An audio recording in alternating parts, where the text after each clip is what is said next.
All truth is not kind to hear. There's a bitter truth as well as a sweet truth. Jesus said in John 8:32, you shall know the truth. And there's one thing about the truth, it will make you free. And the first thing you need free is your mind.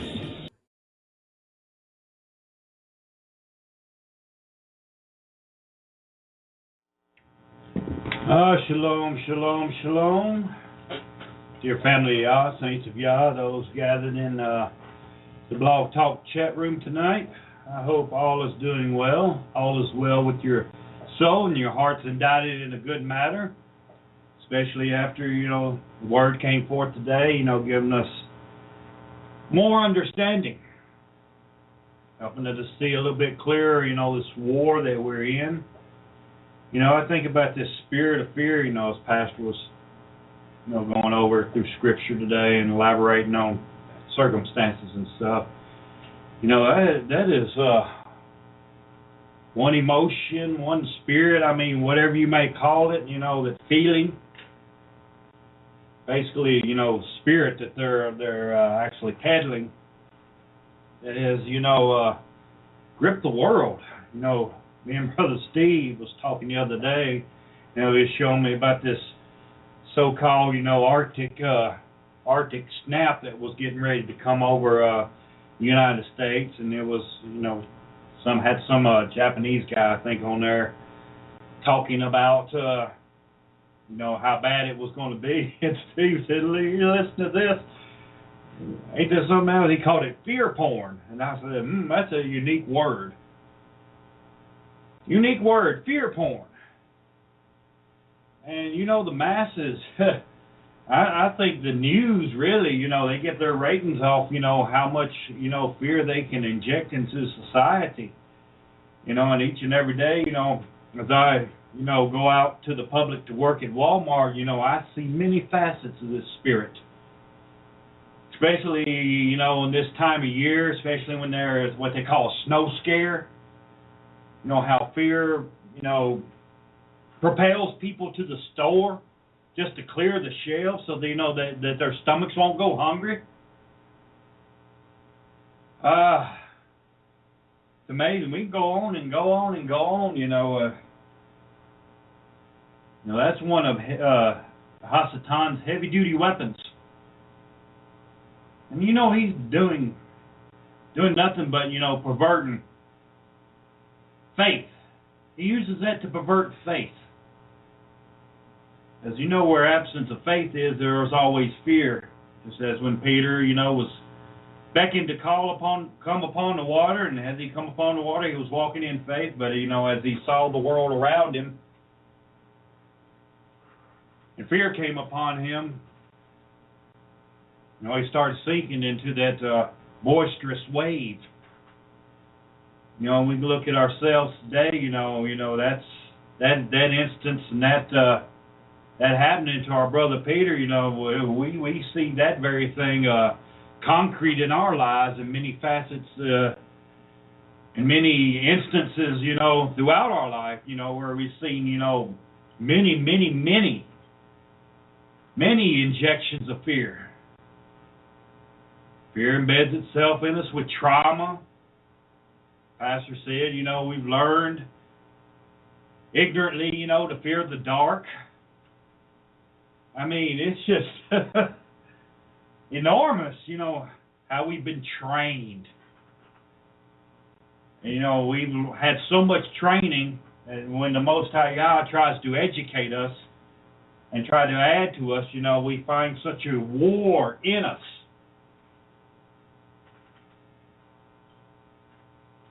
Wow, all I can say is wow.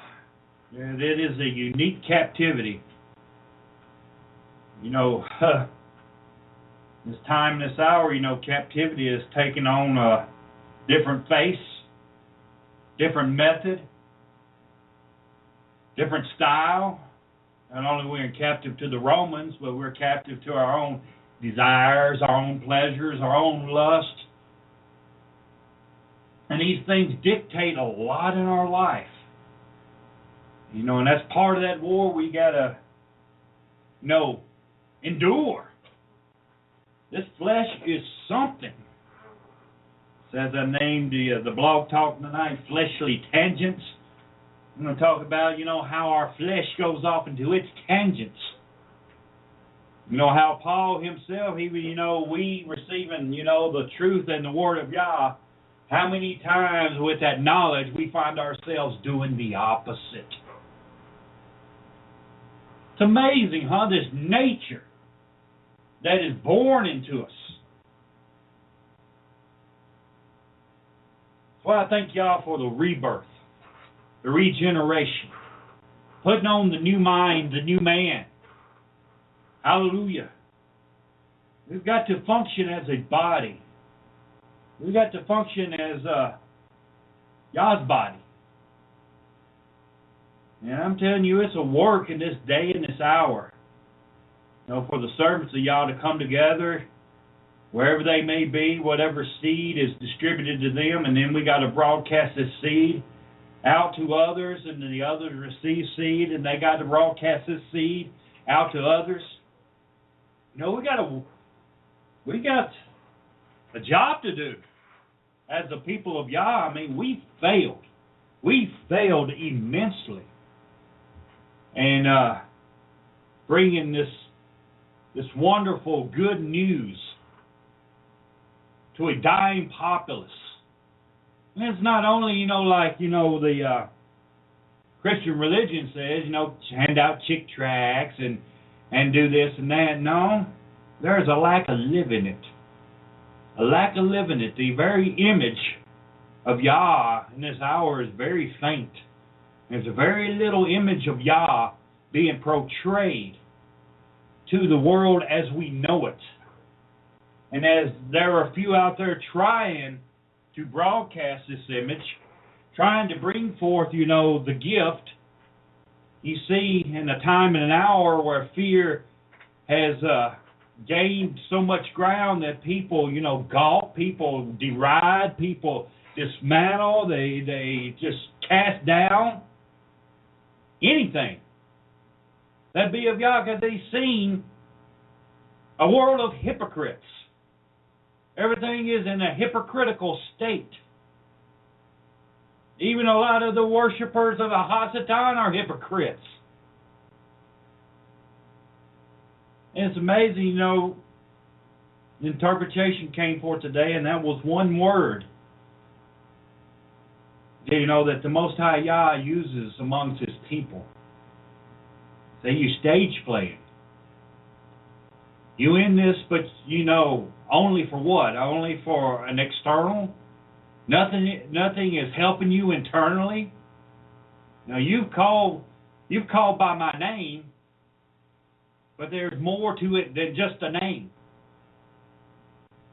We're living in a perishing world. I mean, gross darkness is covering the earth, and I mean, in a realm of not the English word darkness, but ignorance, profound ignorance.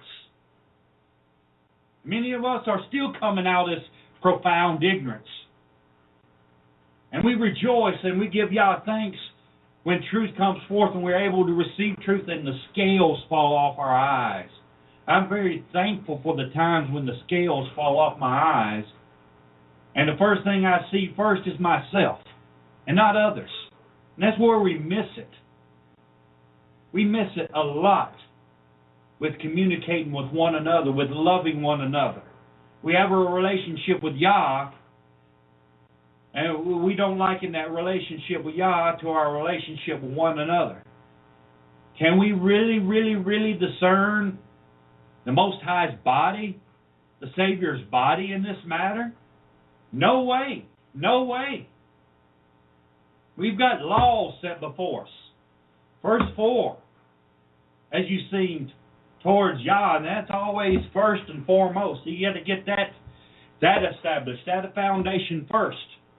Then once your love towards Yah is growing and it's flourishing and it has fruit, then you have love towards your neighbor.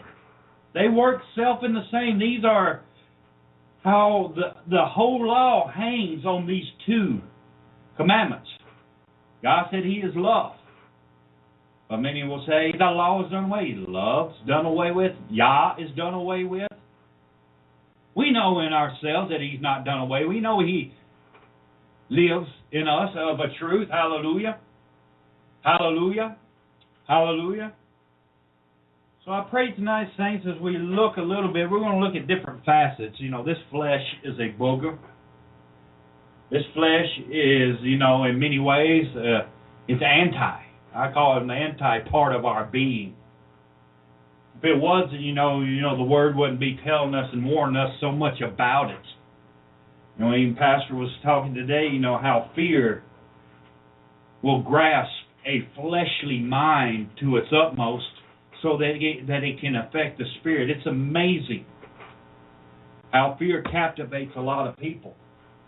Just like you said, walking down into a dark basement and you hear a certain sound and all of a sudden, whatever, your beliefs, whatever your mind's been in, maybe you watched Freddy Krueger movies, Young in your life, or Jason, or these other crap movies that's been put out in the populace.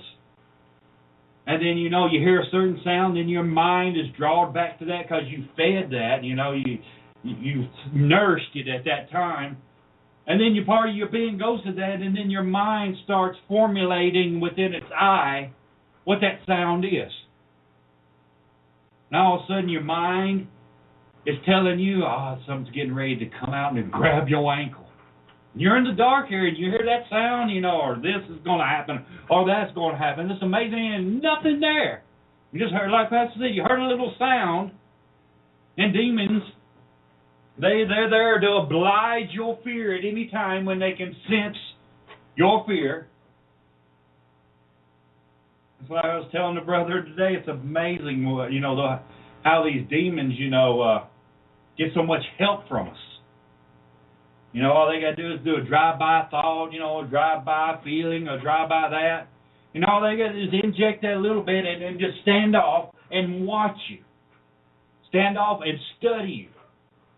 And I know these demonic beings, they've got to be on the floor, rolling and holding their stomach at times on the reactions they get. Look what I did to you. You can see these demons actually in the spirit hoo-hawing on the floor. And they just did a little bit of part, but you took it and made it a reality. Without no force of breath, no coercion, they rely on you to bring it into reality. It's amazing, huh? And that's why we, as saints of Yah, got to be on our spiritual standpoints. Because we're walking in a walk, where fear is going to present itself so much. But the Most High Yah encourage us to fear Him. And that fear is not the same fear as, the Hasatan is trying to chain and shackle his people in, or trying to chain and shackle the people of Yah. But we've got to learn to be in more reverence and more thankfulness and more gratefulness for what Yah is doing for us. As this flesh has us to slip many times, saints of the Most High Yah. May tonight, as we go on a tangent ride, as Brother Paul says, there's Brother Shane, master of tangents. Yeah, but let me open your minds a little bit. The tangents are there to, as we go off in different areas, but we're still on the same subject, to help us, how to meditate on the Word also. As we've been taught, to look at a thing one way and see it that one way and then move on. Our minds have not been learned to see as Yah sees in a 360 manner. If we're going to attain, the Spirit of Yah and all in all His ways and all His doings, if this Most High Yah, it can be in past, present, and future, especially in His thoughts and everything that He's doing, we as the joint heirs with Yeshua, do you think we can have a little taste of that power? I think we can. I think, Most High Yah is wanting us, to get stronger in the workings of love, in the workings of discernment, and everything that encompasses it. Because we have not yet harnessed, the full love of Yah yet. But if we allow the love of Yah to work through us, I think we can do some marvelous works. I think we can do the things that, the prophet said, the exploits. The exploits. Raising the dead, healing the sick, cleansing the lepers, casting out devils, that is an entrance. That is an entrance. But, Yeshua said, greater works than these. But our mind has been trained, our mind has been imprisoned by this world, by the ways of the world, by education, by so much crap. We've really got a heck of a fight on our hands, especially with this flesh.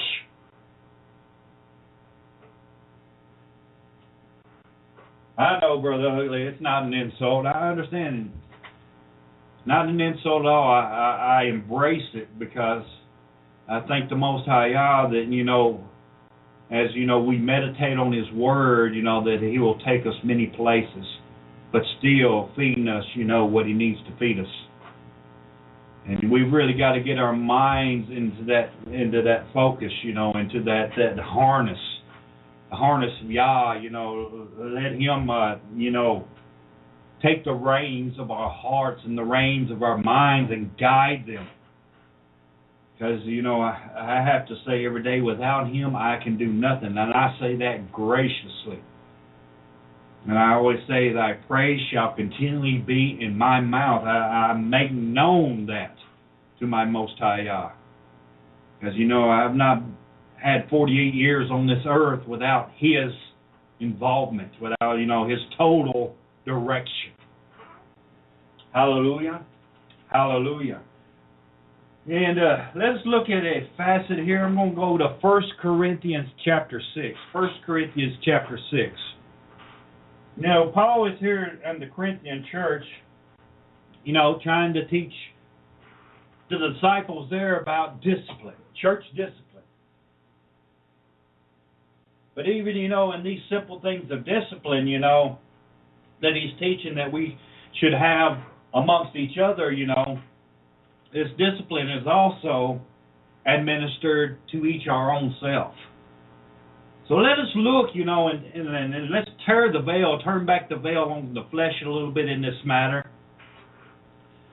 And kind of, I guess as an addendum to Pastor's message again on fear. Fear, well, we're getting ready to go in here in 1 Corinthians chapter 6, fear plays a primordial role in keeping us from loving one another. These people of Yah, we got to embrace judgment. We really do. We really do. So with that, let us turn our attention to 1 Corinthians chapter 6, and I bless you all tonight, and thank you all for joining us here in this medium of fellowship. I call it fellowship. Let us break bread a little while. Hallelujah. Hallelujah. Hallelujah. 1 Corinthians chapter 6, verse 1. It says, dare any of you, having a matter against another, go to law before the unjust? Now, dare any of you. Who is that you he's talking about? He's talking about to the believers, talking about to the assembly of Yah. Dare any of dare. It's a dare. In layman terms, says, why the hell are you doing this? What in hell got in your mind to do this? Dare any of you, having a matter against another, having a matter, anything, a squirrel, squirmish, a disagreement, against another, go to law before the unjust and not before the saints? You know, Pastor has dealt with this. You know, talk about spitting in other people's ears. You know, we receive the word, but the word's not for us, but it's there for us to, to assault another brother and sister. And we've seen that assault take so many people out of here. Instead of using, the sword to do what it's supposed to do the circumcising, to do the cutting, to take that part of us away that is putrefying, that is diseased, that is cancerous, and using that sharp two-edged sword to cut it from us, using it to slay one another. And Paul says, daring you, having a matter against them, go before the unjust? Now I was thinking the other day, and I wrote this down, and I got to wrote here just as food for thought. It says, just think. See, as we clamor in our wrongdoings and offenses with one another, and then we go to the world's law for justice and recompense and revenge, we, the people of Yah, with our brothers and sisters, we seen this thing straight before our eyes just not too long ago. I've seen it so many times, I'm like, mercy. When will we get this? When will we wake up? When will this sleep pass? And the pastor was saying that we get wronged, we get offended, we get bitter. And we go to the world's law and justice for justice and recompense and revenge, so that somehow, some way, we get some kind of relief. And then I ask, why we, knowing the Most High Yah, why not we as the set apart children of Yah go to the law of our Father in the same manner and the same energy as we went to law before the unjust? Carnality and flesh rules. And we see when the sword of Yah comes out and does what it's supposed to do to the joints and marrows, discerning the thoughts and the intents of the heart, we see to some, it brings life. It's a surgery unto life. When then we see some, it's impalement to death.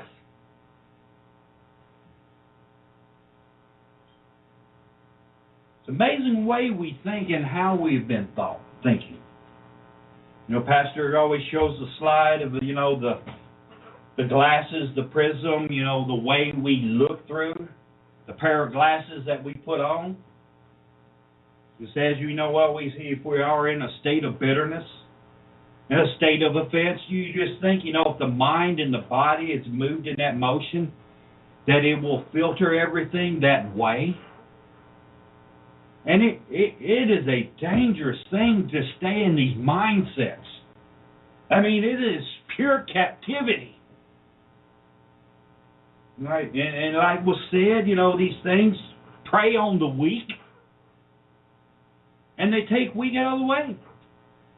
And I know these things must be. The Most High Yah sets these things up so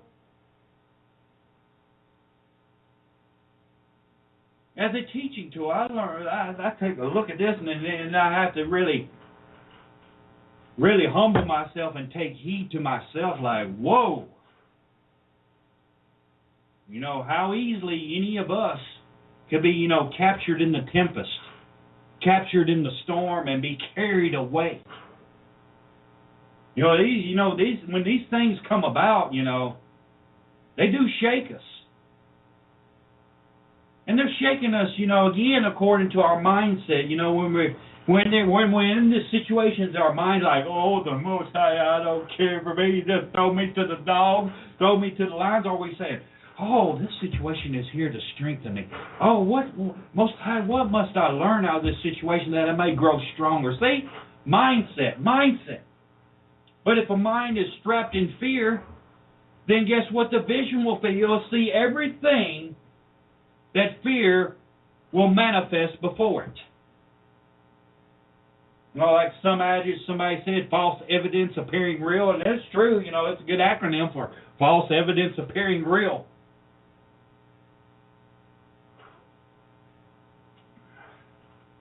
But this war is real, and I think the Most High God, that He's given us grace and mercy, actually to let us see it with physical eyes, physical ears, and then, you know, with the inception of this, then with our spiritual eyes and our spiritual ears, we glean from it. We learn from it. We put these things in our bag. You know, these things are like 100-pound weight sets to, you know, to help us to live and to overcome. We've got to have the mindset of overcomers, because, you know, this flesh profiteth nothing. It is there to weigh us down. It's there to dig deep its roots in this earth, this sin-sick earth. It's there to weigh us down. And we got a Savior that we can look up to, who took that very body that we're walking in now, overcome it, who knew no sin in the flesh, but took that very body and impaled it on a tree. Now, in our circumstances and in our trials and our tribulations, do we still see? Does our mind go back to that body being on the tree? And then if our mind can recognize that body on the tree, then we say it is dead. We reckon it dead. We reckon ourselves dead. We don't see, you know, a similitude of Yeshua's face. We actually see ourselves on that tree, impaled, on that stake, impaled. That we have such a loving Savior that He would take and taste death for every one of us. And should we not, for one another, our faults? Yeah, we're going to have faults. I mean, this flesh is weak.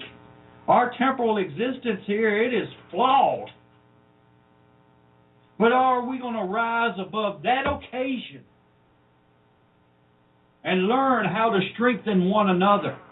Or are we going to be there to tear down one another and social network the dirty laundry and the nastiness and every fault and everything before the world? There ain't of us.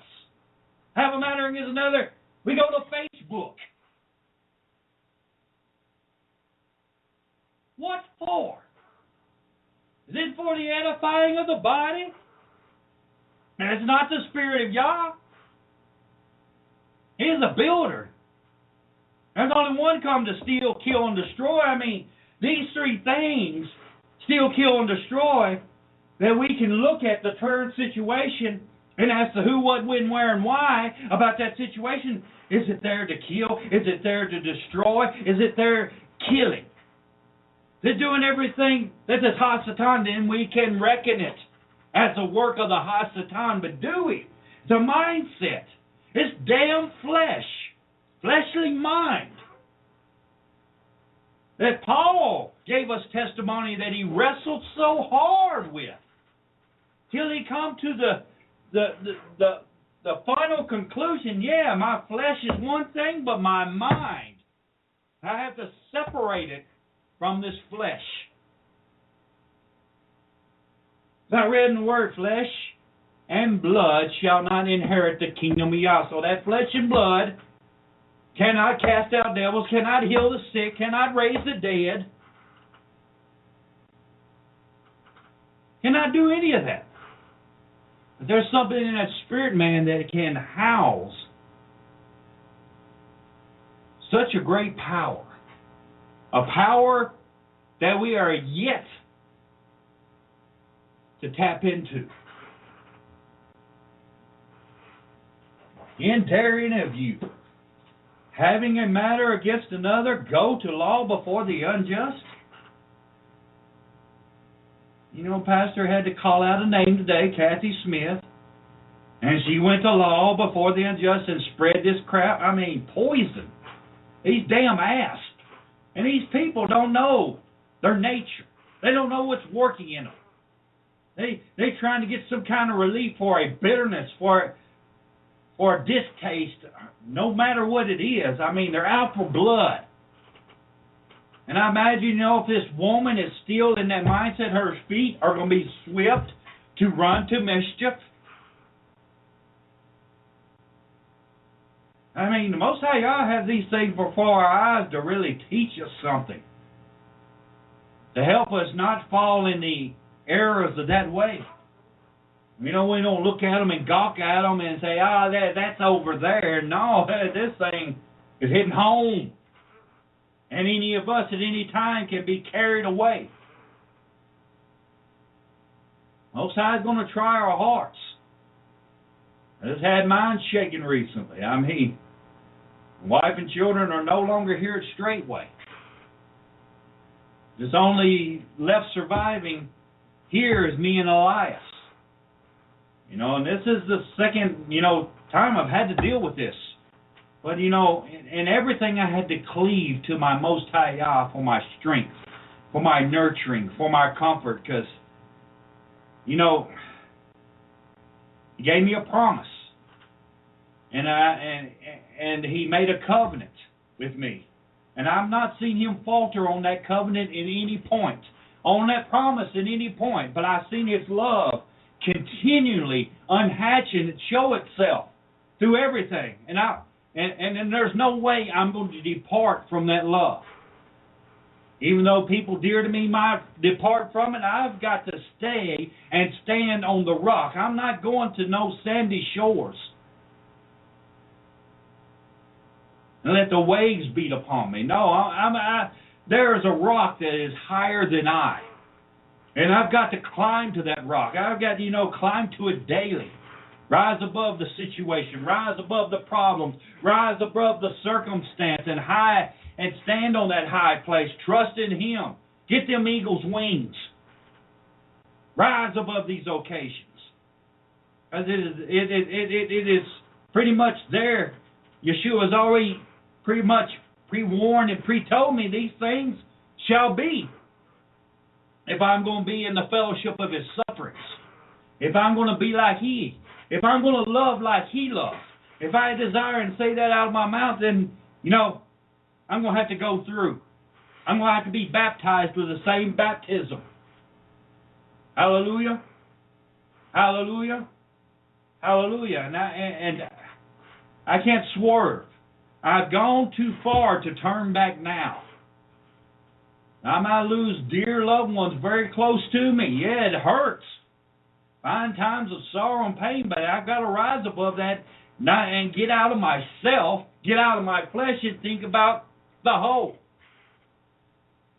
I know I got brothers and sisters out there that are going through the same thing. And I've got to rely on the strength of Yah and the love of Yah to empower me so that I can empower them in their time of need. This is a learning experience. This is life. We've attained to life. And we're learning life more day by day. My pastor was teaching today, fear is out there to sap life from every bit of us. You want to get into, demonic darkness, gross darkness? Live in a world of fear. Walk in a world of fear. Put on a cloak of fear. Fear will keep us from going to Yah for all our matters. Fear will keep us from going to the law of Yah to deal with things between us. But, we've been trained so much to steal, kill, and destroy, that's the things of this world, all that is in it. We got to protect our lust of our eyes and the lust of our flesh and the pride of life. And these things are being threatened. I got to bring out my own fleshly sword. I got to bring out my own fleshly word. I got to bring my accusations and my slanderings and my backbitings. Because I don't want none of this world ripped from me. This world is feeding the appetites of my carnal desires. And who are you to come in and impose on my life with your words? I saw that, that video that Brother Paul put up again, I think about that so much. That the word of life was being, broadcasted. How many people in the surrounding area were just so rejecting it. You saw, many facets of fear in that audience. But the people weren't showing fear, but their words, their slaughterings, their slanderings, their talk back was nothing but fear.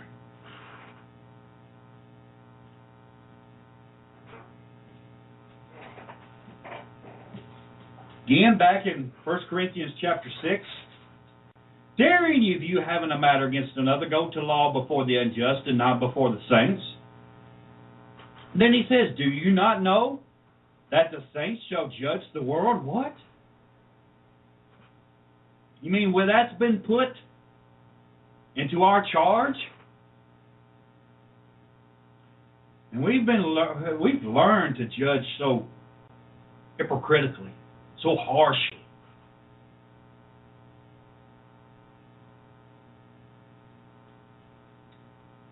Do you not know that the saints shall judge the world? And if the world shall be judged by you, are you unworthy to judge the smallest matters? Then again it says, know ye not that we shall judge angels? I'm like, whoa. Most High Yah, how are you preparing us for this? Most High Yah, how are we going to know how to judge? We're walking it now. We're learning it now. I mean, the best thing, is to learn anything is, like Pastor said, boots on ground. And I know one thing the Most High Yah is faithful is getting our boots on the ground. This war is not for the faint-hearted. I mean, have you seen many of the faint-hearted, many of the fearful, how they have turned back? And the fearful will gather the fearful and take them with them. Out of the way, many times we got to say, of a truth, Most High, some people we're dearly close, gotten close to. We've made a bond with them. But even that tests our love of Yah. Are we going to go on? Are we going to be carried away with the same dissimulation? These things are set before us. We got to judge daily. The Most High Yah has us in situations where we are forced, as the saints of Yah, to judge righteously if we, perchance, will do it.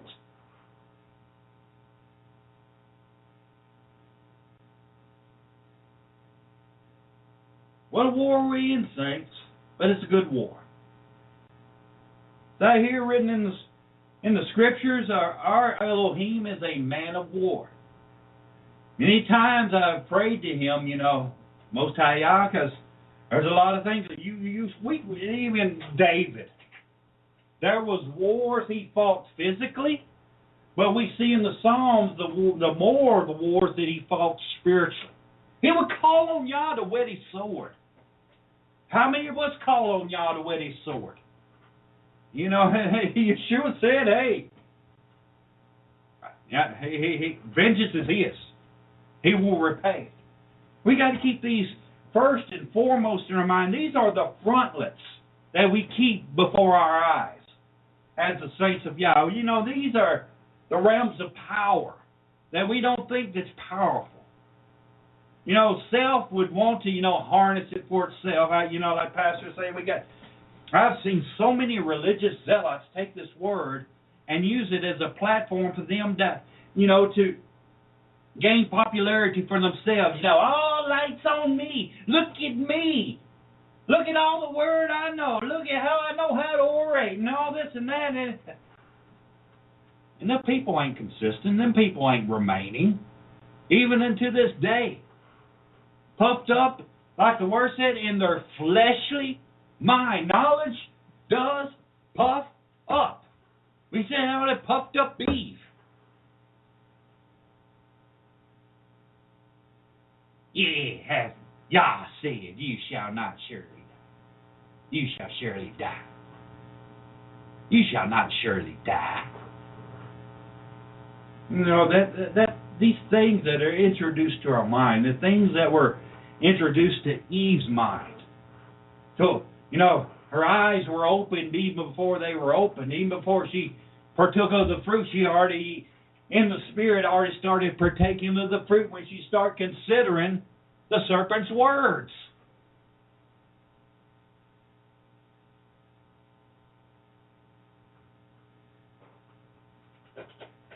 Getting back to the scripture again, saying tangents.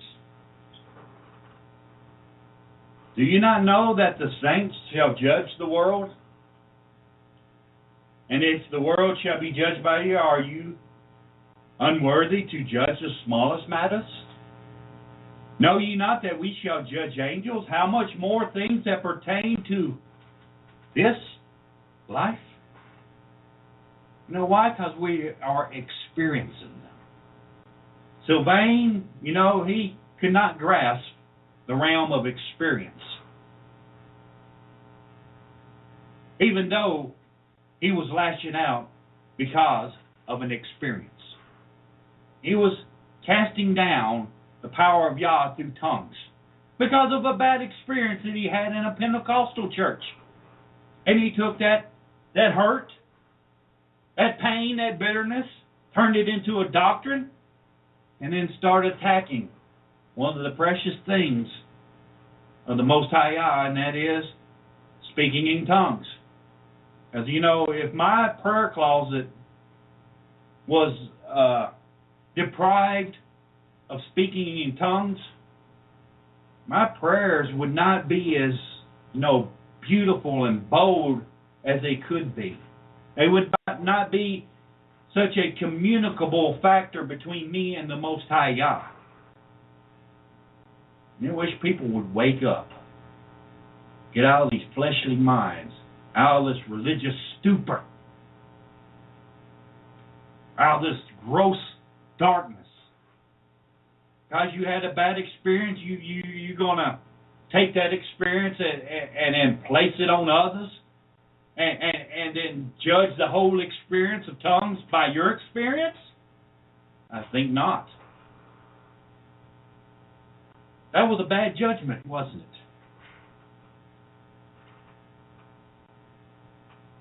Verse 4 of 6, if then ye have judgments of things pertaining to this life, set them to judge who are least esteemed in the church. It's amazing how the Most High Yah has a balance, and then we ain't even attained to this balance yet.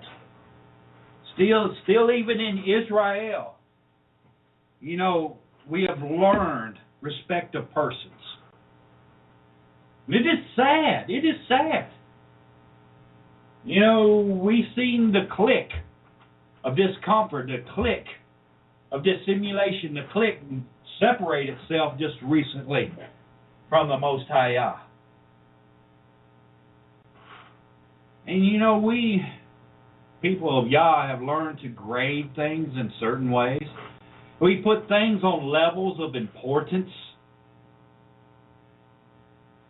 When the Most High Yah, in His law, in His judgment, and in His word, He admonished us to esteem each other better than themselves. Each one of us to esteem the other person better than themselves, and that's what Paul is saying here in the realm of judgment. The people we seem to esteem the least. He said, hey, set them up to be your judges. Then we got to look at who is the least esteemed sometimes. Sometimes it's the elders, the prophets, pastors, the teachers. Because, they have been given a commission. They have been given a work to do, to broadcast, to bring forth this word. And you see how many of them are in the realms of esteem that they receive. And it's even some of the saints. We have ways of, saying this saint better than that saint. We like this one better than that one. I think the Most High Yah would not want that in His kingdom.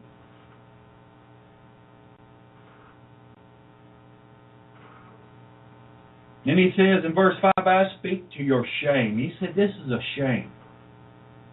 Here you are, going to law before the unjust. You trust the unjust better than you would the least person in the body. And you show him yourself, there's no parts of the body that lack. And he wants no part of Israel to have any lack.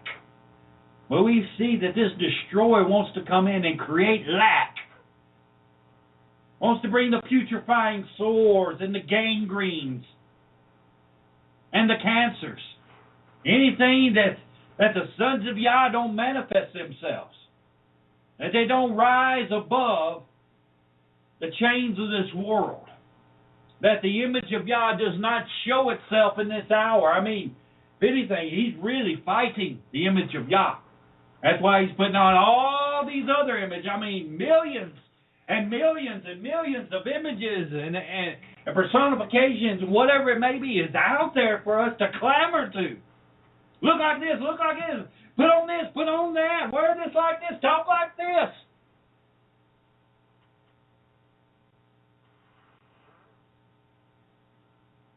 I speak to your shame. It is so that there is not a wise man among you, no, not one that shall be able to judge between his brethren. This is the reason why you go into the unjust? Because you don't trust your own spiritual family, your own brethren? You don't even seem the least one among you? The judges matter? I speak to your shame. But he says, but brother goeth to law with brother, and that before the unbelievers? That's sad. That is really sad. Before the eyes of Yah, that's got to be an abomination. Here we are, family of Yah, and we got to go outside the body to get a matter resolved. That's what Paul is really dealing with, our carnal believers here in the church of Corinth, because this thing was going on heavily. Not, he wouldn't have to address it such a way. Just look at the captivity here. And here's Paul trying to bring forth, the right focus, the right set of glasses to put on. Hey, wake up, look at this. Look what you're doing. You're doing it the wrong way. You got brothers and sisters within your own body can deal with this matter between brother and sister and sister. Somehow, some way, this flesh has us geared to this world where we go before the unbelievers. Man, why take certain things that happen within the body to the unbelievers? Man, them savages, they will rip you apart. They have no mercy. They have no governors. They will love to shame. And you don't think this is a perfect opportunity for the Hasatan to go forth and really do some destruction? On the image of Yah, boy, he would see this kind of situation and say, hey, boy, perfect opportunity. Perfect opportunity. Oh, he said, this is Hasatan, that I may blaspheme Yah and his image and his word and his name. And we were in a time in this hour where the voices of the false prophet and everything false is going out. And every blasphemy and every unclean thing against the Most High Yah is making itself known. And we think we're waiting on a being to appear to do this? No, the Spirit is already here. Spirit of Antichrist, John told us that. It's already amongst us. But brother goeth to law with a brother. And I'm saying, why are we the people of Yah? Why don't we keep this? This is simplicity of Christ, to keep it within the body. Keep it within the bounds of love. Love covereth a multitude of sins. But a fleshly being, go broadcast it.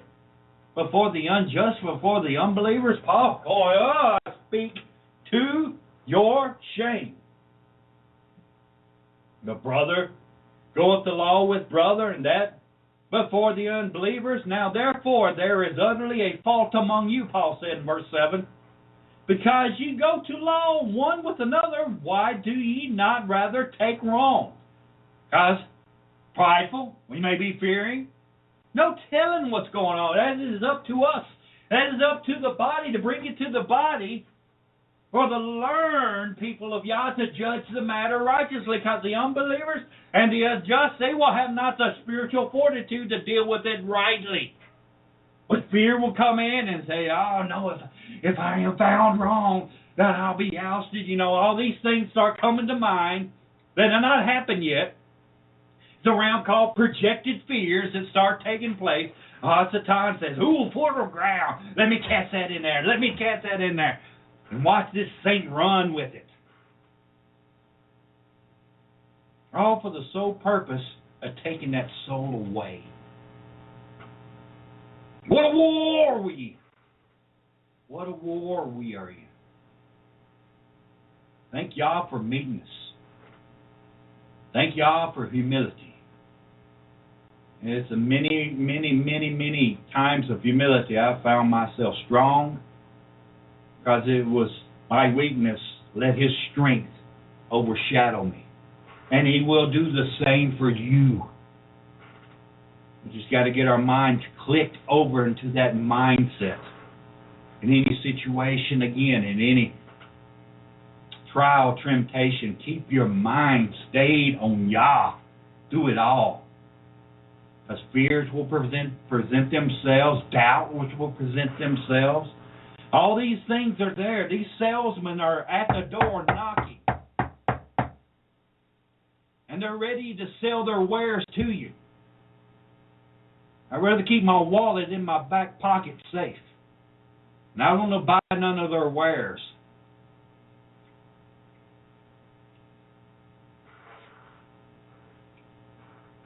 Now there is utterly a fault among you, because you go to law one with another. Why do you not rather take wrong? And if you're wrong, have the fortitude to say, yes, I'm wrong.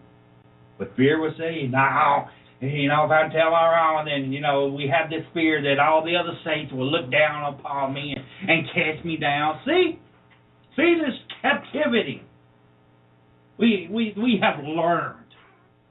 These things present themselves that are not so true. True people of Yah, if they see you wrong, hey, love will come in and love will bridge the gap.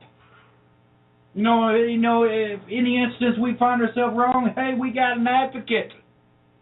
We win. We got an advocate with the Father. Go ahead and get out of your damn pride. Take off the pride suit. Reckon that pride up on the tree with that body. And receive Yeshua. Receive the blood. Go ahead and bathe in His blood. Go receive the forgiveness. Go talk to the Heavenly Father. Go to law with your Heavenly Father. And see that you will have mercy. You think that the unbelievers and the unjust are going to have mercy like that? No. Go ahead. Bow down before Him. Receive your stripes. You're going to receive your stripes. You're going to receive your recompense. But no, after that you received all this, you're strengthened. Now, since you're strengthened, go strengthen your brother.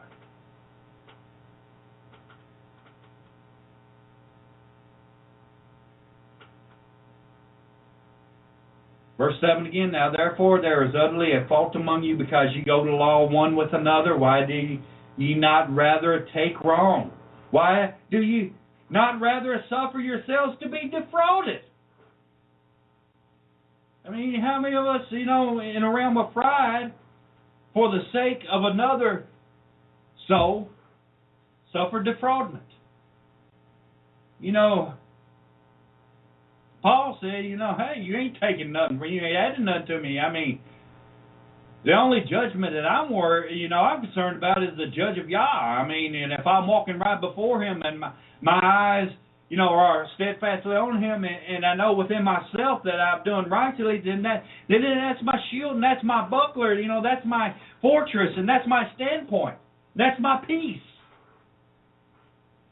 I'll suffer be defrauded. Yes. If love will appertain itself to cover a multitude of sins, we've got to learn love. God's kind of love. Not like, this love, Pastor was, saying, like REO Speedwagon, there's supposed to be some love band, and all they talked about, how self was torn apart because you went away, and love was this, their hit album was High Infidelity. And I'm going, damn, what a mess. That's all I say. What a mess. Like I said, heard it from a friend who, we think it's entertainment, but, we look at it, and he's using it, and the Most High Yah is using it as a teaching tool. We relate, a lot of us relate to that. That's, I'm almost half century old, and I can relate to that.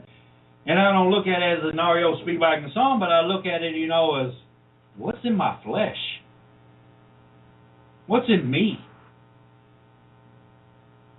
As they're singing about their issues and their carnal life, and everybody can relate to, that carnality that, all these bands of the world, would have their hit songs about.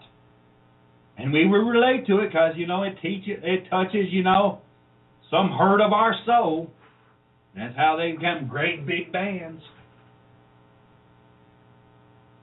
I praise the Most High Yah that body is dead. And the Most High Yah does remind us many times, the former state we was in.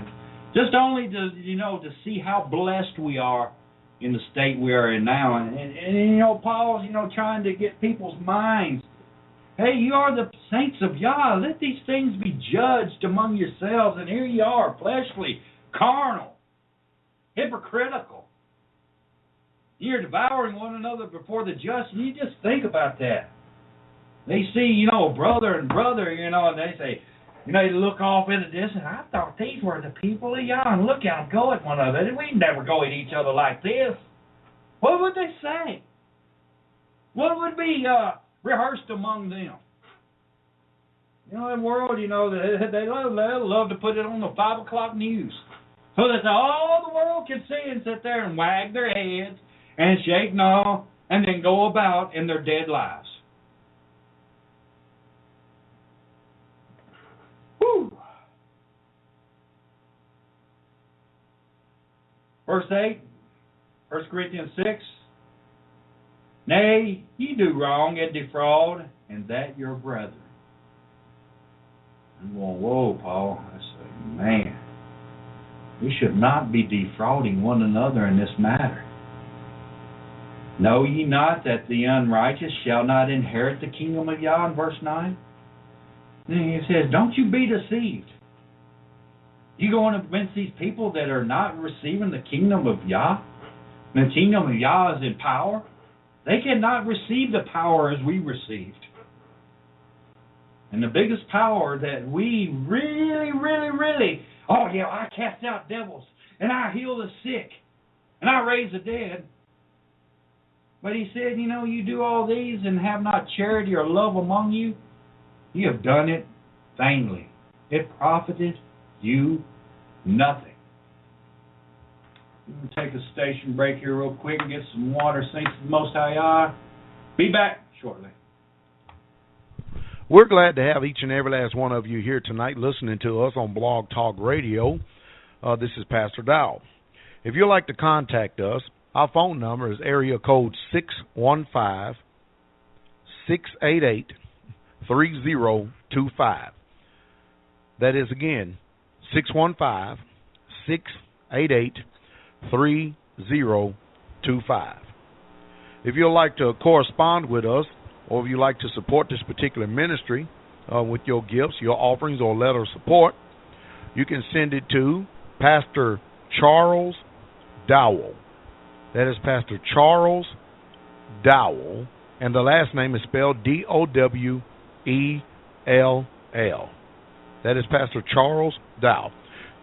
You can send your letter to 632 Highway 52 Bypass West. That's 632 Highway 52 Bypass West, PMB number 1, Lafayette, Tennessee. And Lafayette is spelled Lafayette,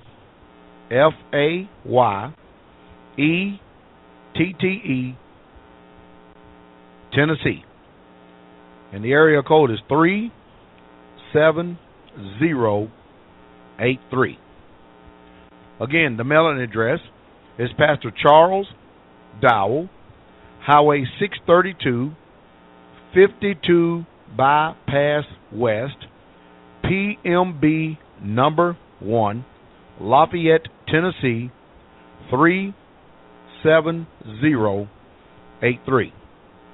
Our website is www.straitwaytruth.com, and that is spelled StraightwayTruth.com. That is the straightwaytruth.com or straightwaytruth.com. You can also find us on YouTube. If you would go to YouTube and type in my name, Pastor Dowell, PastorDowell. There, you can find many teaching videos. We preach and teach on just about everything that the Scriptures has to offer. We also have a Bible deliverance ministry. We teach people about health. And we also speak to you about how important it is to obey the covenant of the Most High. We hope to hear from you. That is our prayer. The King is coming. Shalom, shalom. Yes.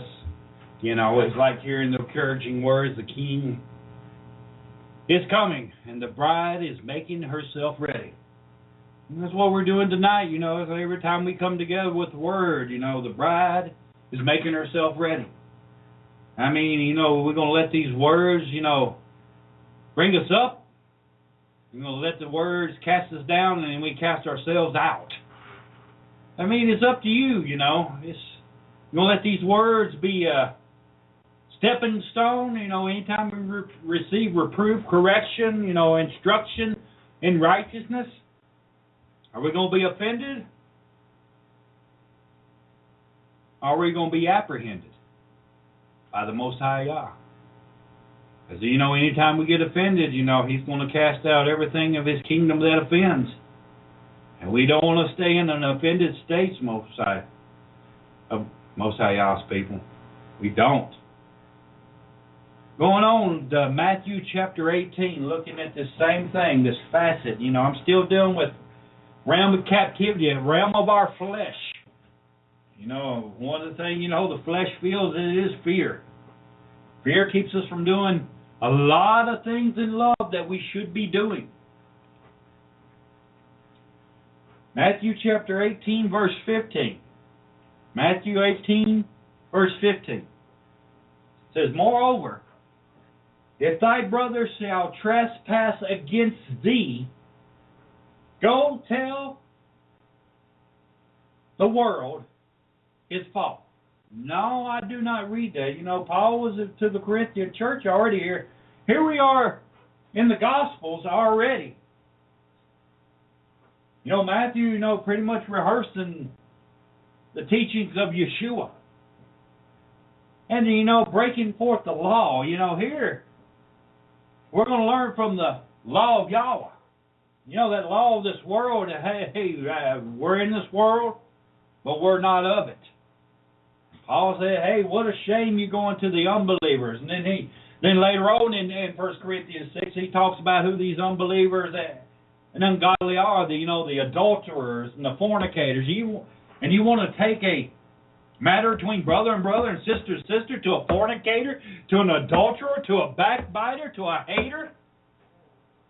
No, he really lays it out in 1 Corinthians 6. And he's speaking it to their shame, and the people should, look at themselves and say, of a truth, Most High,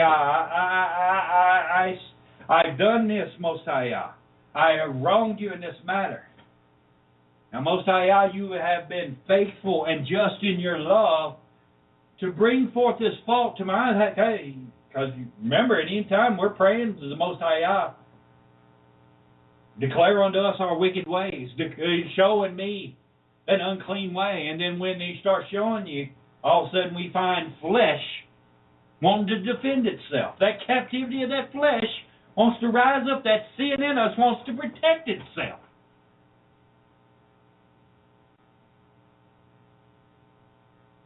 Should not be so, saints. We are to be ready to receive the Word of God, knowing, that it's there to bring us up higher. Let us go higher. Let us go higher. Each and every Sabbath, each and every day, let us attain to a higher place in Yah. We don't want to be cast out. No. Again in Matthew 18:15, moreover, if thy brother shall trespass against thee, go and tell him his fault between thee and him alone. It said, if he shall hear thee, thou hast gained thy brother. What is the beautiful thing here? Gaining thy brother. Why? If he trespasses against you, do you love him enough to go and let him know, hey, brother, you did this against me? And hopefully the brother is in a humble state to say, yes, I did. But how will the brother know that you have trespassed against him if you don't go to him? I mean, you've got a relationship here now because of a trespass that is severed. And, the same thing, when we trespass against the Most High Yah, there is a severance of communication. There is a severance of relationship there. You see how this is working on both levels, spiritually and physically? But, within us, when we know we have sinned, we know we have trespassed, it's in our utmost beings to get back to the Most High and bow down before Him and let Him know that we have trespassed against Him. There's no way He's trespassed against us. But we met our trespass before Him. And He says, I am faithful and just. But what would fear do? What would flesh do? Flesh would keep you from going to the Most High. Flesh would keep you from going to your brother if he has trespassed against thee.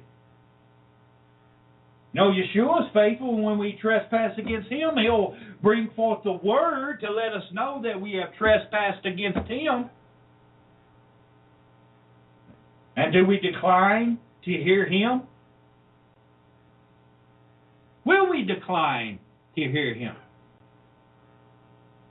And because they receive not the love of the truth, when, a brother goes to brother with truth, that, the brother has trespassed against him, if that brother does not receive the brother coming to him, he will receive a strong delusion.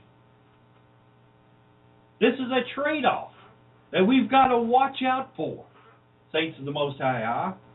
And, even this Paul back here in Corinthians, he's dealing with the same matter. Hey, you don't go to your brother. You go out there to the ungodly, to the unjust, to the wicked, to the fornicator, to the adulterer.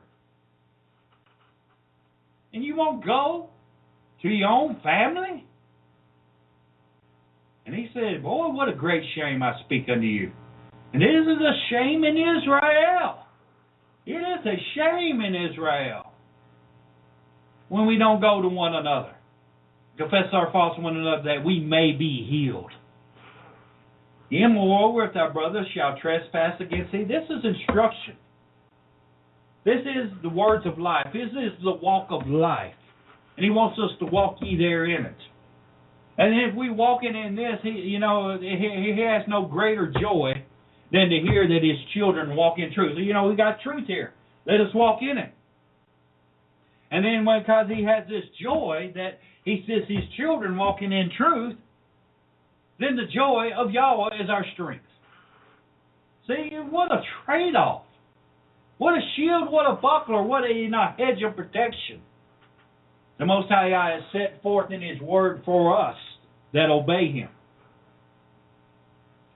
But He says in verse 16 of Matthew 18, but if he will not hear thee, then He says, then take with thee 2 or more, that the mouth of 2 or 3 witnesses, every word may be established. Still, even in this is within the body.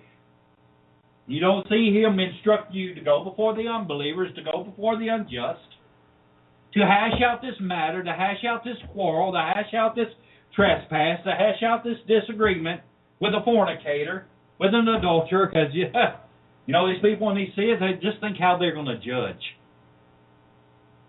You think they're going to judge righteous judgments? No. But if he will not hear thee, then take with thee 1 or 2 more, that in the mouth of 2 or 3 witnesses every word may be able to thing that you trying to gain your brother with. That is, that is the concrete thing that should motivate us when anything, when a relationship between us and another brother or sister is severed. It should be in our utmost heart to get that relationship mended, repaired, restored. But, this brother that loves his brother so much, he's going to go and get him to 1 or 2 more witnesses. That out of the mouth of 2 or 3 witnesses, this thing can be established. And then again, if you still desire to gain that brother, if he shall neglect to hear them, tell it unto the church. Now, tell it unto the body. Now, don't tell it to the fornicator. Don't tell it to the whoremonger. And if he shall neglect to hear them, tell him the church. But if he neglect to hear it, to hear the church, to hear the whole assembly now, he said, let him be unto thee as a heathen man and a publican. That is the time of cutoff. That is the righteous judgment of Yah. That is the love of Yah. But some will say, hey, it's not right. I don't see it that way. He gave his love and you not cast this man out. But if we went through these steps, if we went through the law of Yah and did everything according to the word of Yah, then we are doing the will of Yah, aren't we? Then we are justified in the will of Yah. As this man resisted Yah and the love of Yah, that the brother went to him to tell him his trespass. Hey, there was a disconnect in our relationship. And this brother will not hear. And because he will not hear his brother, and will not hear 2 or 3 witnesses, and he will not hear even the whole assembly, then why does he need to be in the assembly? If he will not hear, if he will not receive the love of the truth. But it's an amazing thing that was going on and say Yeshua says, verily I say unto you, even the same manner, in the same thought, he said, verily I say unto you, whatsoever ye shall bind on earth shall be bound in heaven. Concerning this, go unto thy brother and confess thy fault. Whatsoever ye shall bind on earth shall be bound in heaven, and whatsoever ye shall loose on earth shall be loosed in heaven. It's an amazing thing how we, the saints of Yah, won't bind together. How we won't go to one another and loose the pains of wickedness and the bonds of wickedness. We won't go to one another and loose, between ourselves, the love for one another. We won't bind ourselves to the Most High Yah. and His law and His ways. Because, He's saying here, if you do this on earth, the same is going on in the realm of heaven. So this thing is weighty. This thing is greater than our minds can grasp. This is a walk of faith, but Yeshua has said it, and we believe it, and we should not doubt it not. As even so, as I read these words, each and every one of us have a facet. We already have tasted of this very thing ourselves. We have experienced it. And it has been a teaching tool and a stepping stone for every one of us. And learning how to live and learning how to love one another in this Israelite body. Verily I say unto you, whatsoever you shall bind on earth, and it's amazing. If we don't go to brother, we'll bind relationship, we'll cause them to cease. We'll tie it up. Look at, when we bind something. When you find a thief that has, been stealing. The first thing is go to bind him first. So that he won't steal no more, that he may be captured. We do that with a lot of things, and we bind ourselves. And I'm saying in a negative sense. Talking about binding in a positive sense and binding in a negative sense. We'll bind ourselves sometimes in offenses. We'll bind ourselves sometimes in hurts and dislikes. But will we bind ourselves in love? Will we bind ourselves in humility? You see what I'm saying? We got to look at this thing more than we have looked at it before. We got to start seeing circumspectly. And and if, like he said, if he shall hear thee, thou hast gained thy brother. You mean all of a sudden, that relationship we've restored? You loosed again? The fellowship you have between one another? You bind yourself to that brother again, and y'all have communion and y'all have fellowship? Yes. And while this is going on in earth, this is being recorded in the heavenlies. This thing is being witnessed in the heavenlies. Yes. In Matthew 18:9, and again I say unto you, that if two of you shall agree on earth as touching anything, hey, if your brother, you and your brother come and y'all gain one another, y'all come together and y'all touching together. Anything that they shall ask, it shall be done for them of my Father which is in heaven. So that's just a little look at, this spiritual walk and this spiritual warfare and this life of love that we've got to live as the saints of Yah. Proverbs 25:9. Proverbs 25:9 says this: debate thy cause with thy neighbor himself. This is wisdom. Debate thy cause with thy neighbor himself, and discover not a secret to another. This realm of binding and loosing, that we've got to learn even in relationship with one another. Because this thing that's done on earth, Yeshua said it's done in heaven. So there's a lot going on here, saints. Debate thy cause with thy neighbor himself, and discover not a secret to another. If there's something between you and your brother, it should stay between you and your brother. Again, it's a prerequisite. If he will not hear thee, then you get one or two more. Go debate the cause with thy brother. Why are you trying to gain thy brother? As you see, you can look down the road and you see this brother in this trespass.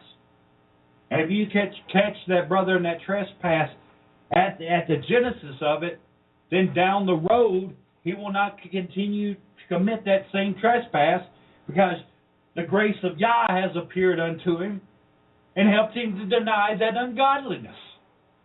But, how would he know that ungodliness if the brother didn't go to him and let him know?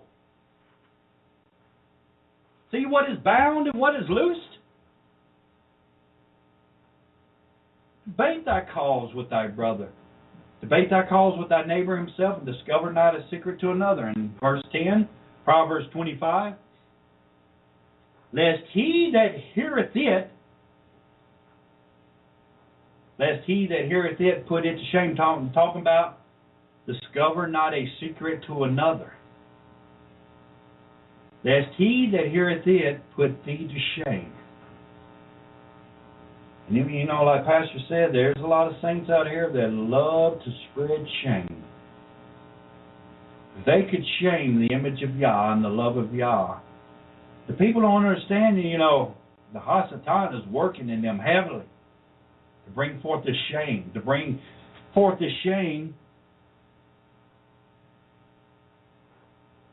that they would dishonor and blaspheme Yah. You know, like I said, the Hasatan, he's waiting on any instance to blaspheme Yah. Any occasion, any accusation. He's looking for all his witnesses to be against the Most High Yah.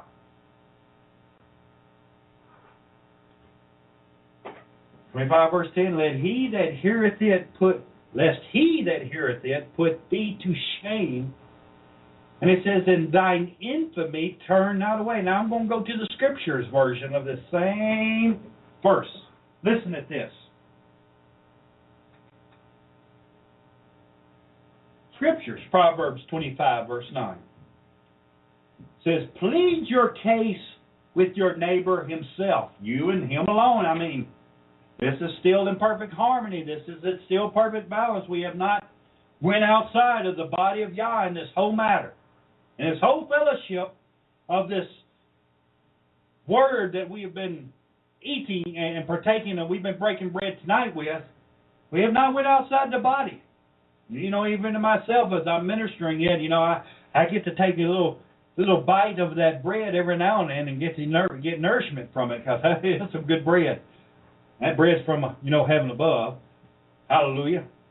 I'm not going to look at it and say, what is this? I know what the heavenly manna is. Hallelujah.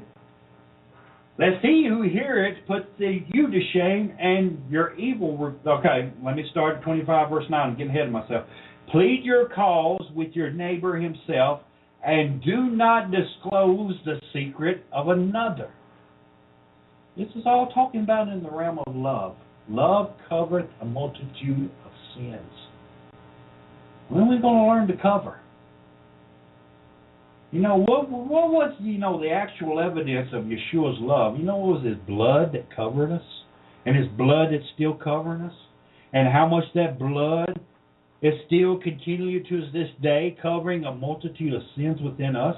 Because of his experience, because of his life, because of his love toward us, because it behooved him to be made like unto his brethren. It pleased him put on this robe of flesh like we walk in, but not to sin in it, but to draw all sin to that body and then slay it on a tree. What power! I mean, this is a power we have to tap into.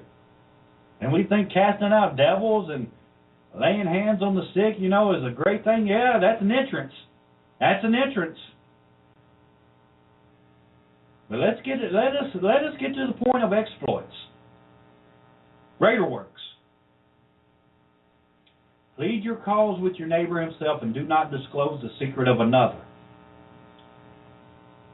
lest he who hears it put you to shame, and your evil report turn not back. Whew. These people, there's a lot of people out there that love to bring forth an evil report. And we see a lot of this manifested on social media, especially Facebook. And that's why I don't go there much, because I look at that stuff and I can, from a spiritual standpoint, understand what's going on. And all I do is put my hand on my forehead and shake my head and say, it's grieving. It's vexing. The word of Yah came to these very same people to deliver them out of this. But they rather be partakers of it. They rather be swallowed by it.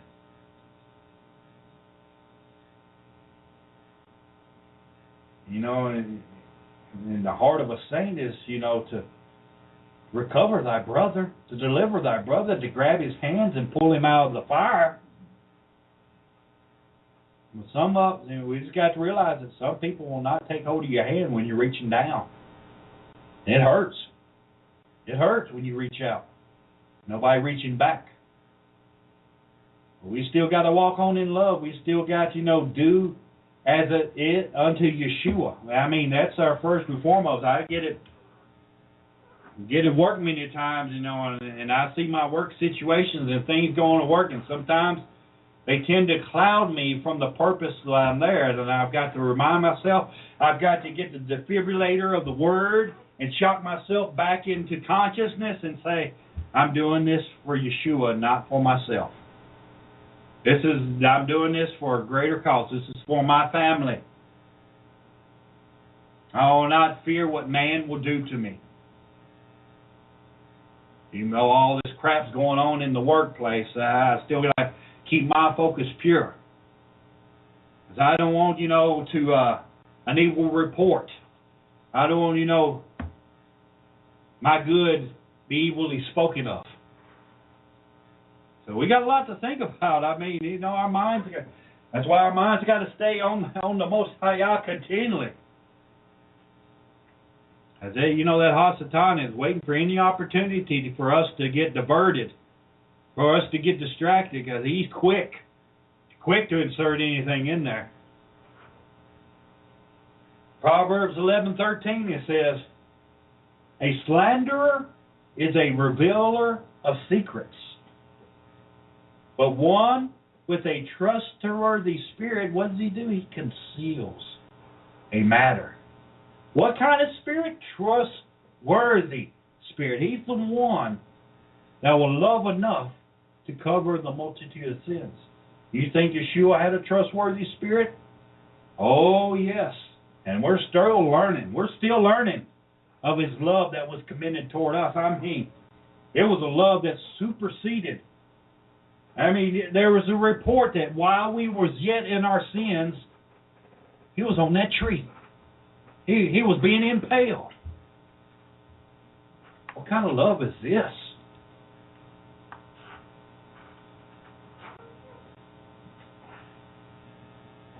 John tells us this. John 6:63. It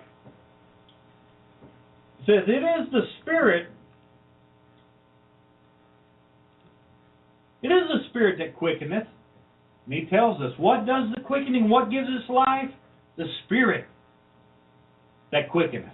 If we go in the spirit of love and the spirit of humility with our brother, then we quicken ourselves if our brother receives thee, if our brother hears thee.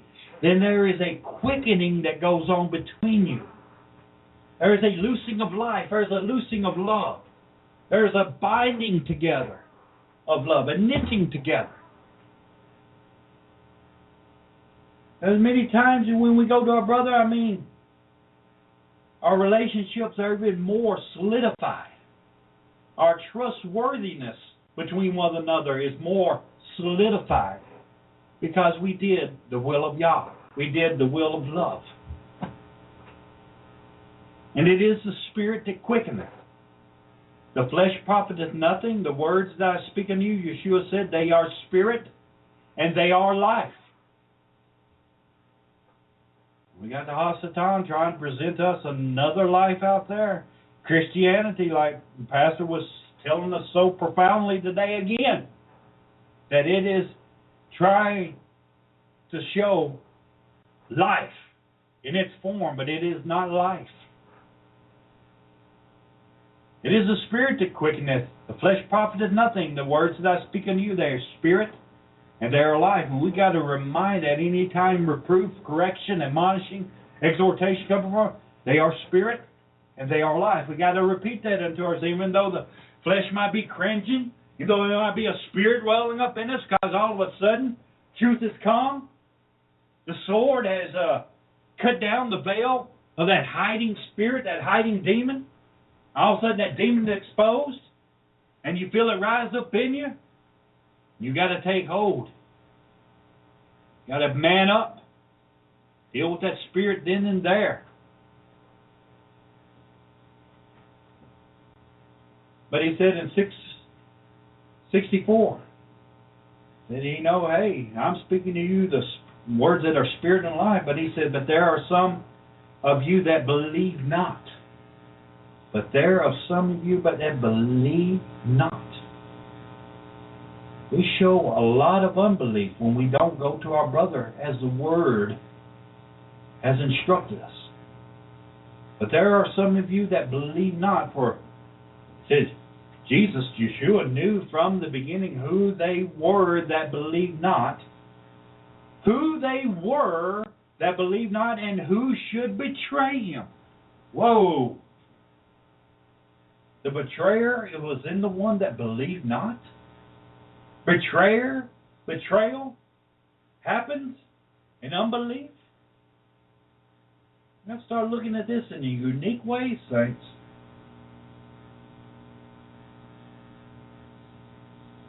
John 6:65, and he said, therefore said I unto you, that no man can come unto me except it were given unto him of my Father. And it says in John 6:6. John chapter 6, verse 66. You know, he's speaking this little, he said, my word there, spirit and life. And then he looked upon them all, and there's some of you that believe not. And you that believe not, within you, that you're going to betray me. And because you believe not, and because you in betrayal, you cannot come unto me, because it was not given unto you unto the Father. And he says in John 6:6, from that time many of his disciples went back. Whoa. Where did they go? They went back. They didn't go forward. You know, Pastor brought it forth today. These people with all these slandering, these people say, you're not doing it this way, you're not doing it right. They themselves are not living that thing which they protested. And they went back. Right to the dog to its vomit. To the sow wallowing in the mire. From that time, many of the disciples went back and walked no more with him. Walked no more with him. And you know, I've been in this walk many years. I mean, since 94. Since 1994. And I've seen this multitude of times, how many people come and walk a little while and then walk no more. They go back into perdition. They go back into slavery. They go back into captivity.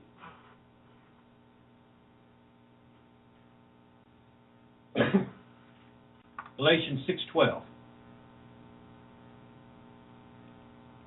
Galatians 6:12. It says, as many as desire to make a fair show in the flesh. Notice that. So they constrain you to be circumcised.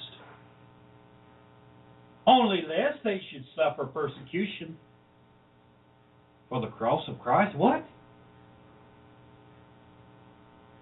There are many. It says, as many as desire to make a fair show in the flesh. And, you know, saints, we'll say, and I've seen this in the body so much that a lot of people like to make a fair show in the flesh.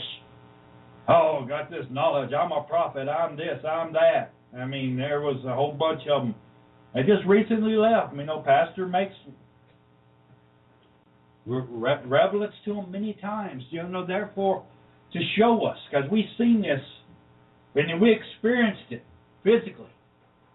Just so that we don't have to deal with it spiritually. The Most High Yah He's always providing a way of escape.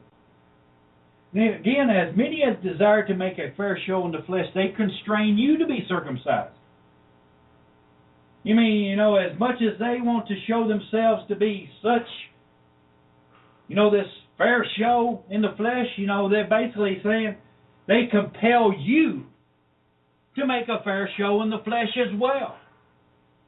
You know, they bring forth their doctrines and their beliefs and their bitternesses and their hang-ups and compelled you to be cut and to be circumcised in the same way as they are.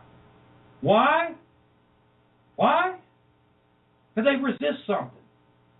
They reject something. They're unbelievers. They're the same way that went back. They do this to avoid this one thing, only lest they should suffer persecution. For the King James says cross of Christ, but it means for the stake of Christ. So they rather make a vain show in the flesh and constrain you to do the same thing they're doing to escape the cross of Christ.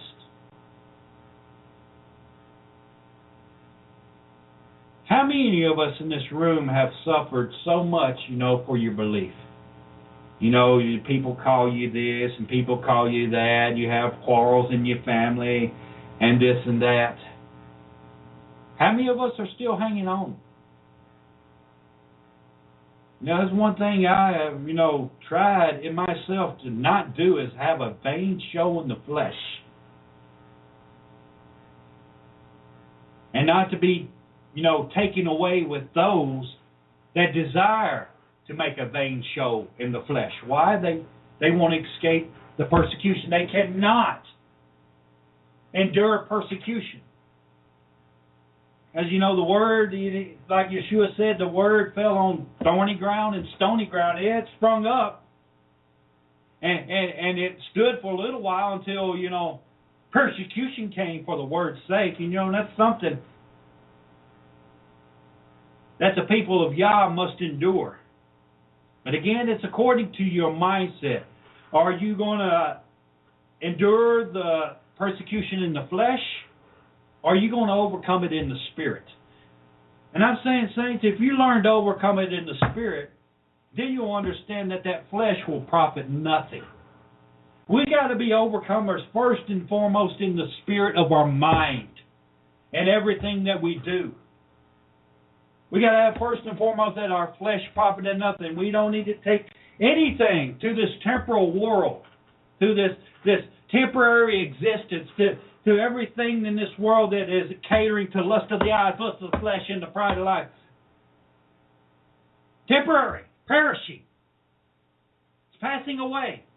It's dust in our fingers. Why should we in any time in our spiritual walk take anything to this level, to stoop down to this level, and rather not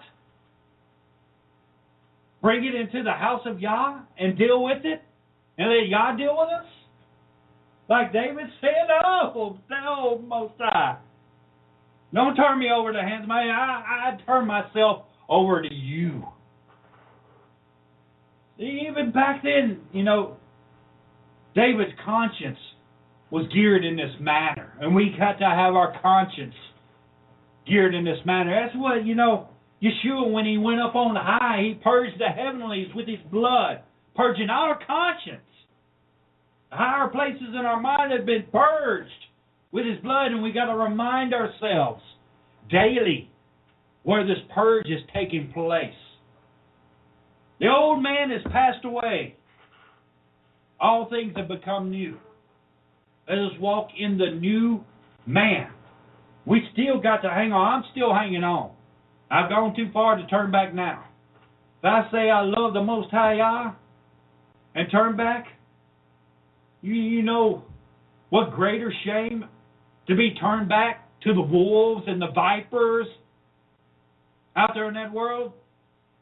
They will ravage, tear you apart. And I don't fear that. I just can't be separated from the love of my Yah. I have, partaken and received of the love of Yah that I'm addicted to it. And I cannot let anything take me away from it. Even though I know things are going to come in this life, they're going to try to shake me, and everything that can be shaken will be shaken. But I got to keep my feet on that rock that is higher than I, like I said before. That when the waves and the storms and the tempests come, that the house stands firm. No more sandy villages. No more sandy platforms. As it is appointed, storms will come. It's also appointed there is going to be some great, shining bright days as well. We are children of the day, not children of the night. Again, as many as desire to make a fair show in the flesh, and no way, we've got to learn to make a show in the spirit. They constrain you to be circumcised unless they should suffer persecution for the cross of Christ. I was like, man, when I read this, I was like, whoa! They do anything to escape the persecution of the stake of Christ.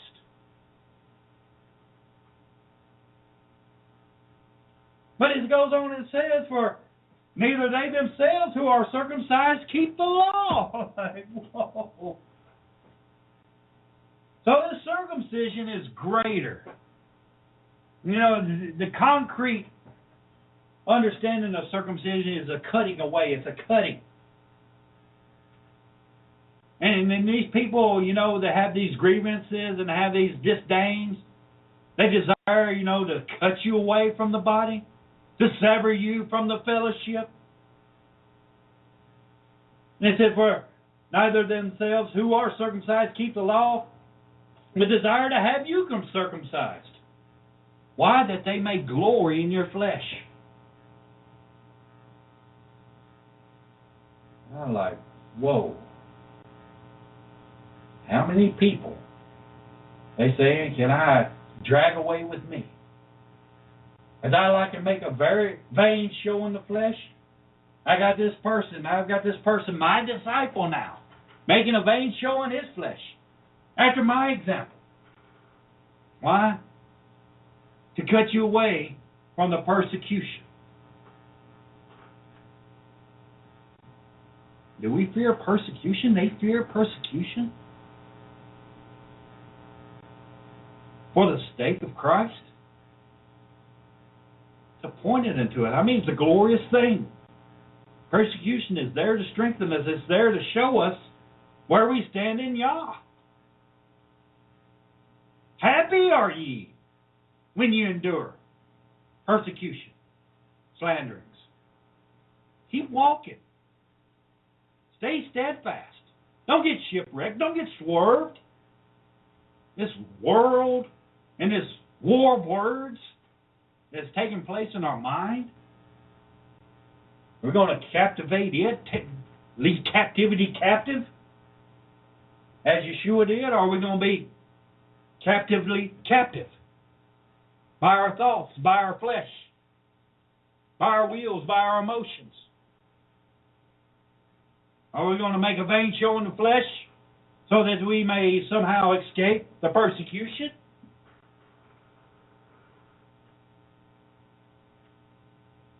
Galatians 6:14. But Yah forbid that I should glory, save in the stake of our Master Jesus Christ, by whom the world is crucified unto me, and I unto the world. It means that that world is dead, and in return I'm dead to that world. And then if both areas are dead, then what communion have they with one another? A dead thing with a dead thing, there's no connection.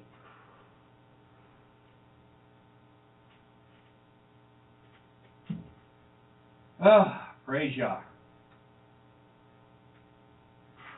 It says, for in Christ Jesus, neither circumcision availeth anything, nor uncircumcision. But he says this one thing. You know, we really got to escape this flesh mind. Put on the mind of Christ. Put on the work that he did. As in Galatians 6:15, it says, when in Christ, this, you know, this cutting or not cutting, you know, or this vain show in the flesh, or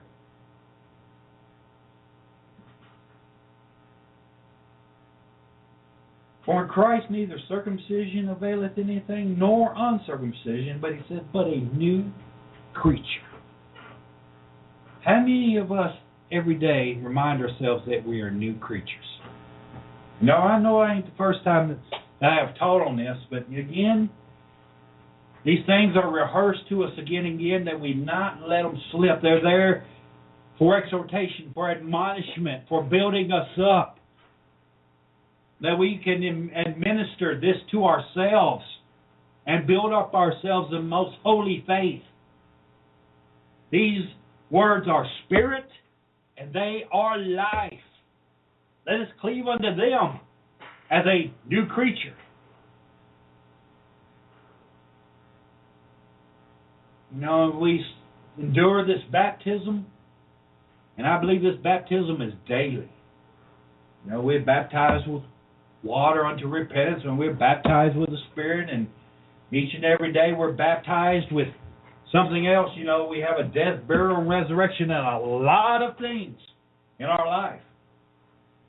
But, you know, the main thing is that we resurrect out of everything that we die to. We mortify in the deeds of the flesh, then we're rising in power, we're rising in glory, we're rising in honor to the Most High Yah. Like in 1 Peter 3:21, which figure now, baptism also saves us immersion. Not a putting away of the filth of the flesh, but the answer of a good conscience toward that new creature. Not dealing with, you know, that realm of circumcision that so many would like to have a vain show in the flesh. But the answer of a good conscience. Well, how is a good conscience towards, you know, it's always, when something is towards something, it is facing at it. It is for it. It is supporting it. It's in favor of our Elohim. How? Through the resurrection of Yeshua, Messiah. Again, I'm going back to Galatians 6:16. And as many as walk according to this rule, peace be on them. What? The new creature mindset. And mercy upon the Israel of Yah. What? In Galatians, talking about the Israel of Yah. And as many as walk according to this rule of this new creature, not the rule of one glorying at their flesh, not the rule of one that's desiring you to be cut like they are cut, receive the doctrine that they have received, receive the same bitterness, hatred, variance, whatever it may be, that they have circumcised themselves in, or uncircumcised themselves in which they desire to bring you into the same shame, so that the persecution of the stake of Yeshua be not made known. I mean, there's a lot going on, saints. Whew. And as many as walk according to this rule, peace be on them and mercy upon the Israel of Yah. And he says, from henceforth, let no man trouble me. You know, he's building on this, about this new creature. For henceforth, let no man trouble me, for I bear in my body the marks of Master Jesus. And he says, brethren, the grace of our Master Jesus Christ be with your spirit.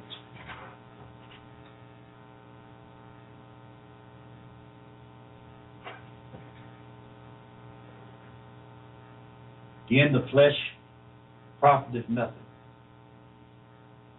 Luke 9:23 says, and he said unto them all, if any man will come after me, let him deny himself and take up, it says, his cross, his stake daily, and follow me.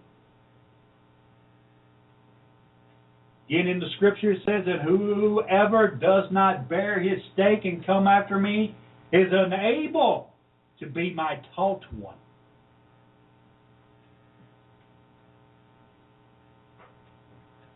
Luke 9:24, for whosoever wishes to save his life shall lose it. You know, hey, if I ain't showing the flesh, hey, I'm going to save my life. I want, you know, I'm having all my lust of my eyes and lust of my flesh and my pride of life being taken care of. Hey, I don't need no invasion of this life.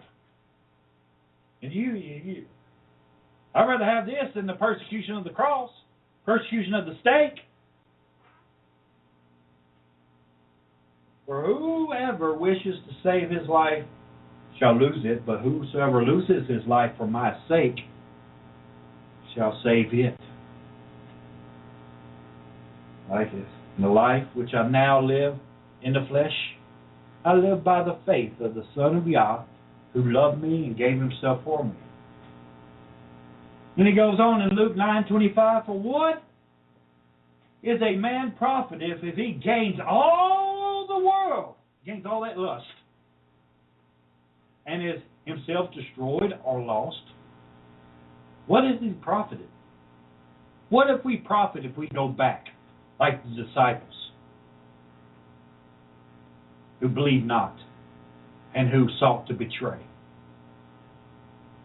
It's amazing, this trade-off of not believing and betrayal, how that comes real quickly. I've seen this so much, especially in this walk.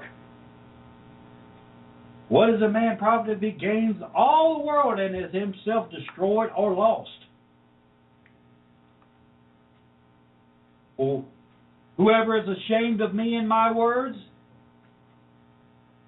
of him the son of Adam shall be ashamed when he comes in his esteem and in his Father and the set apart messengers. That was all from the Scripture, saints.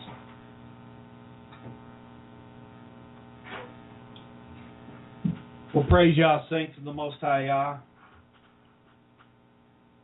Another ride of tangents here, fleshly tangents. As we go back from flesh and spirit, life and death. We look at both realms, and we sit here and we judge one with another. As Most High Yah has given me grace again to speak words that are spirit and life, and they're not my words. I'm just a messenger himself, and it's amazing how people will attack a messenger.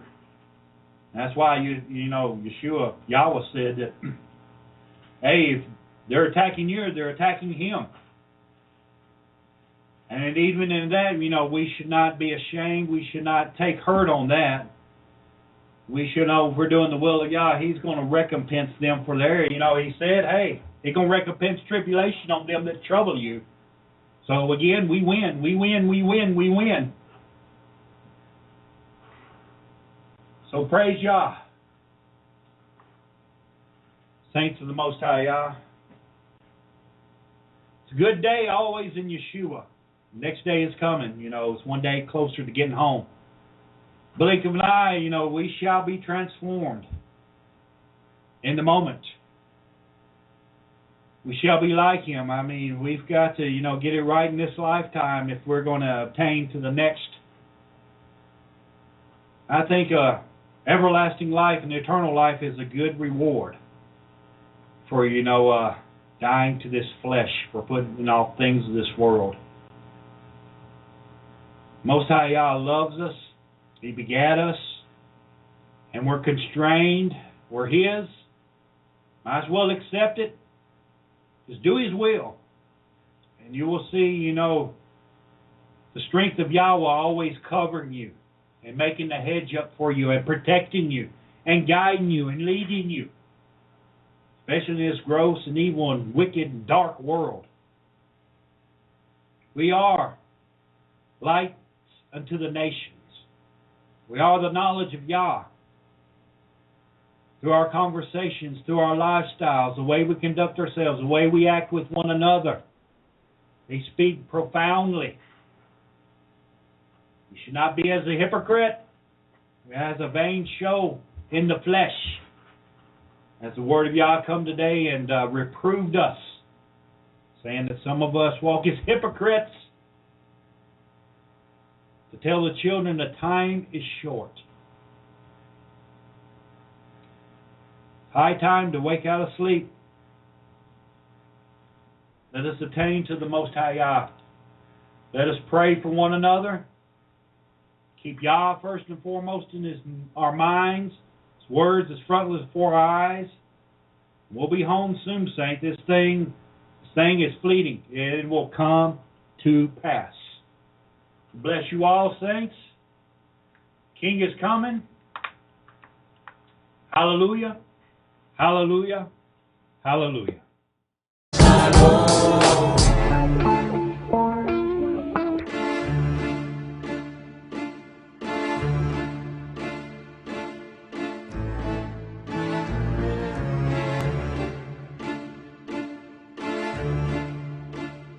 Uh-oh, look at him looking.